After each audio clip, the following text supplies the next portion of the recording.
For this video, we're going to be looking at creating tables in Microsoft Excel. Okay, so what I've done is I've originally taken our IMDb database that I've used in a previous video. I've basically just converted it to plain text. So what I want to do now is I want to create a table using this data. So what I'm going to be doing to create a table is I'm going to be selecting the range that I want. So I'm choosing from cell A1 down to D11. The quickest way to create a table is pressing the Control T buttons on your keyboard, or we can go to Insert, select our table. Alright, there we go. It's saying the range from A1 to D11.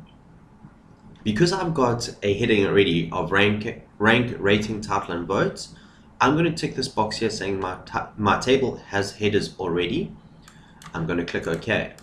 Alright, and now you can see that there is a big differentiation between the table and the rest of the text. You can see it's got this blue border around it, and each row is highlighted.